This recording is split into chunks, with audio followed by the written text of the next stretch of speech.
Thank you for joining Wars of the Roses, and this is Crusades, from the Encyclopedia of Freemasonry by Albert G. Mackey. Crusades. There was between Freemasonry and the Crusades a much more intimate relation than has generally been supposed.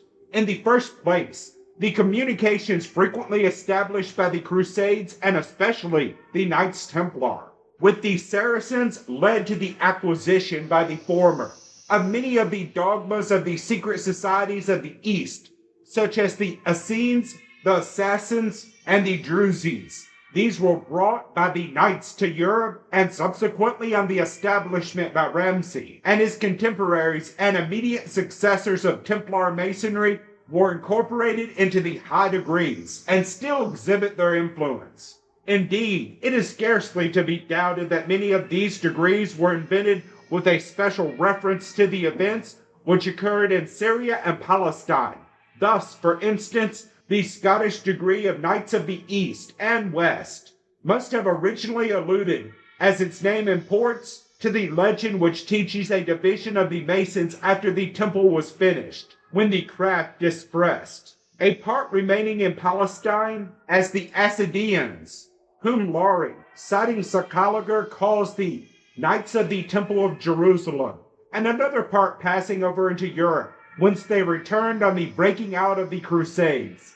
This, of course, is but a legend, yet its influence is felt in the invention of the higher rituals. But the influence of the Crusades on the Freemasons and the architecture of the Middle Ages is of more a historical character. In 1836, Mr. Westmacott, in a course of lectures on art before the Royal Academy, remarked that the two principal causes which materially tended to assist the restoration of literature and the arts in Europe were Freemasonry and the Crusades. The adventurers, he said, who returned from the Holy Land brought back some ideas of various importance, particularly in architecture, and along with these, a strong desire to erect castellated ecclesiastical and palatial edifices to display the taste they had acquired.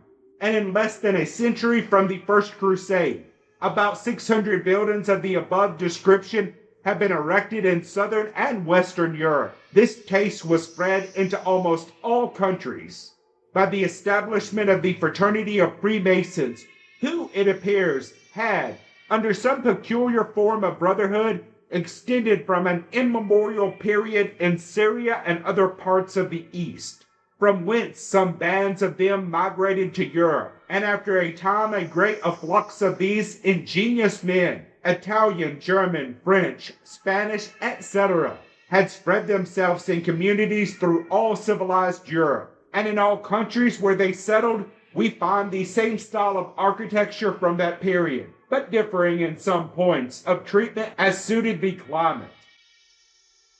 Thank you for watching, and please don't forget to share, like, subscribe, and comment. And if you can, please consider donating to Wars of the Roses. Links to PayPal and Patreon are in the description. Thank you so very much.